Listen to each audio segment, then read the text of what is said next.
Previously on Enter the Backrooms.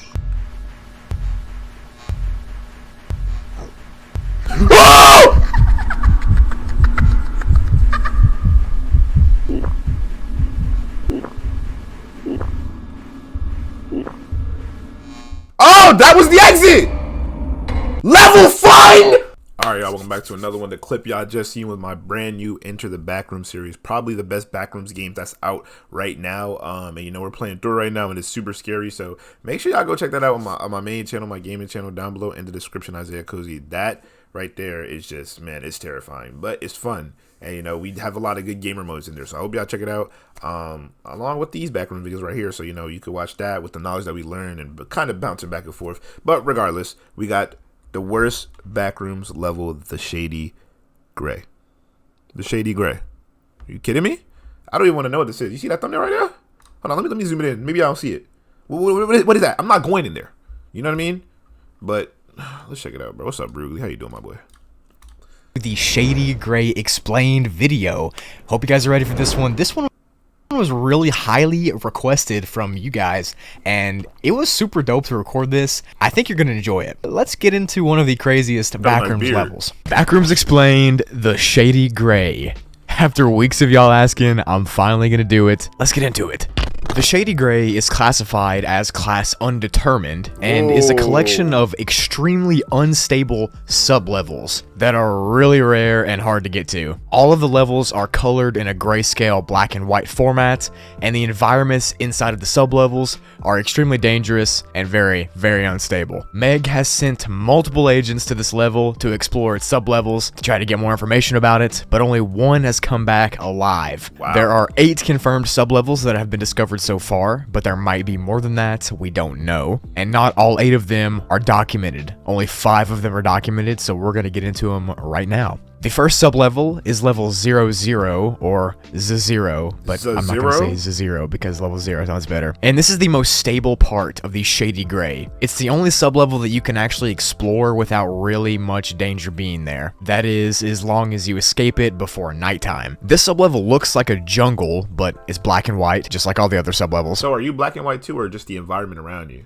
And the trees here are really glitched, and they're glitched inside of each other most times. But besides that, in the black and white color scheme... So can a tree glitch inside of you? Because then that would be...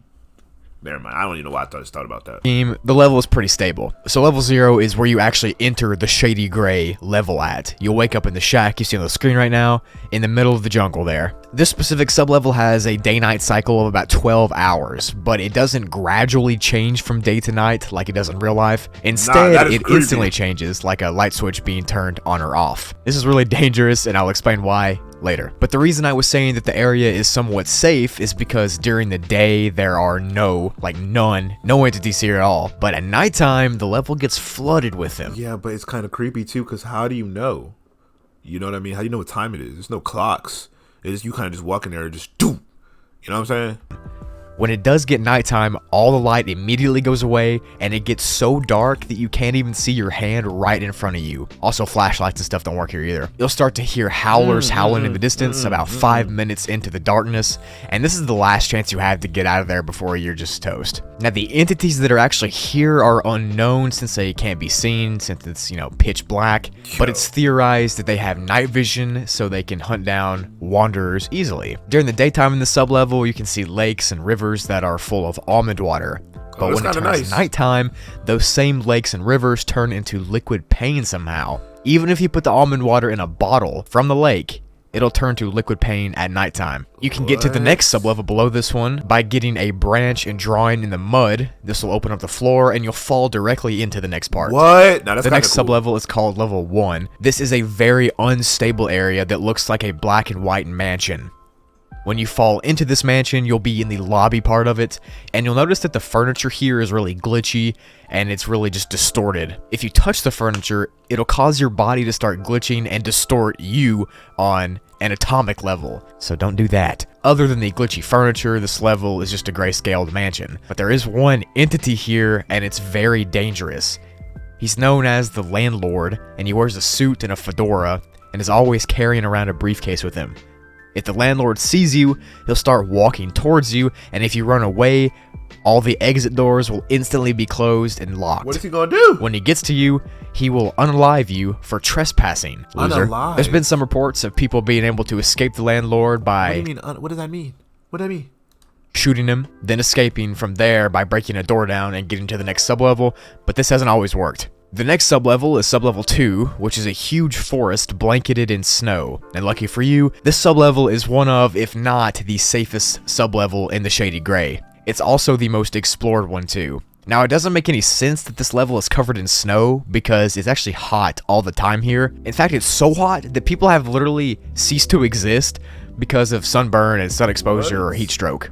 Almond water can stop these effects though, so just make sure you bring some with you. This level appears to have a sun that shines all the time, and snow never melts, even if it's getting direct exposure to the sun and the heat. Since the level is black and white, like all the levels here, it's literally impossible to tell if you're sunburned unless you feel it, since you can't see color in any grayscale place. There are places to not get exposed to the sun though, like under the trees in the forest, or the small Meg base that's located here. The base is made up of 3 people, and they've explored most of this part of the level.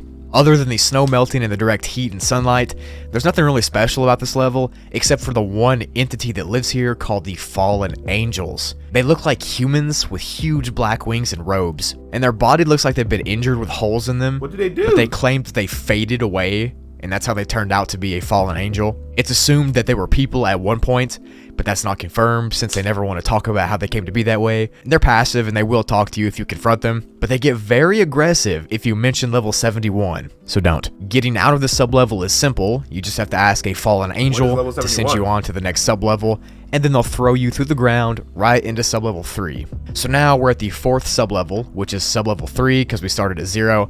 It's confusing. This is the weirdest sublevel in the Shady Gray.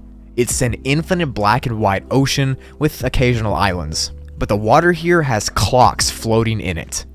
And these clocks have some sort of time altering abilities within them, and they all do different things, but more on that in a second. The water of the ocean is very corrosive and toxic, and it seems to be like a weird mixture of normal distilled water and motor oil or mercury, okay? Meg has found 4 different types of clocks floating in the ocean.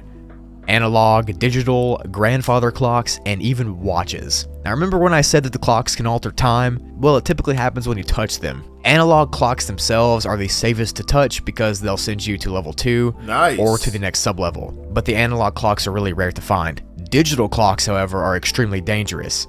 If you pick one up, you'll be sent to level 195, which is a level full of dangerous, mysterious properties. Okay. The good news is that the digital clocks are also pretty rare. Now, normal watches, like you wear on your wrist, are really weird. They're considered an offensive weapon on this level because if you put one on your wrist, you can point your hand and watch forward towards a person, and it'll send that person to their last day alive. Nice. This could mean instantly unaliving them, or it can mean sending them to their demise by getting attacked by an entity. There's only one reported case of someone living through a watch attack, and it's because somehow this dude got sent to be unalived by a wretch, and he escaped the wretch, and he was missing for over a year before Meg found him. The grandfather clocks, you know, those huge ones, do a really weird aging thing.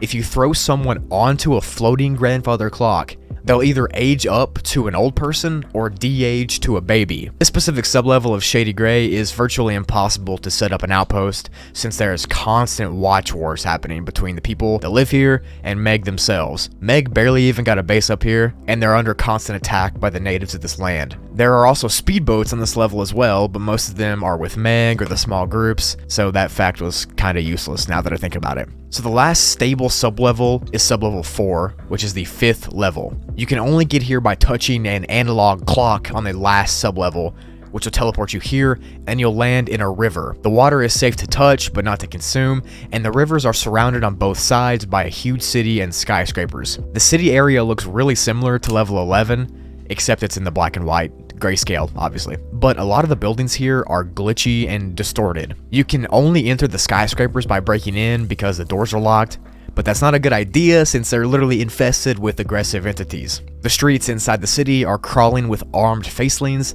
that will attempt to mug you if they even see you. You can make them docile though if you give them almond water. The mangled entity is also very common here. What is that? And they're always looking for prey. But the armed facelings and the mangled are not the only problems here. The temperatures change really quickly, and natural disasters like blizzards or tornadoes can happen at random. So it's constantly in environmental danger too. It's also dark all the time, so there's no purposeful way you can escape this level. You just have to accidentally no-clip.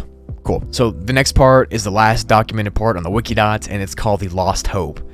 This is the part of the Shady Gray where stability itself just stops. It's impossible to escape, and it'll drain all the hope you have left if you had any to begin with. The walls of the Lost Hope are wobbly and distorted, and pretty much anyone who makes it here doesn't make it out. After this, there's virtually nothing documented except Too Far and The End, which don't have any words, they're just pictures. So yeah, that is the massive explanation of the Shady Gray sublevel conglomerate. It's a weird conglomeration of sublevels that don't make any sense, but they're crazy, and I think they're pretty well written actually. Hope y'all enjoyed it. Leave suggestions on what... Bro, I'm so confused. Usually I'm talking and I got some comment, bro. I'm just confused. I don't like that shit does not comprehend with me, and I'm terrified of anything concerning what this is. You know what I mean? Hope you guys enjoyed it. Let me know what other Backrooms videos I should do. Hacks? No, I do not, bro. No, I do not want to. You know what I'm saying? Like, man, I'll see you on the next one, bro. Peace out.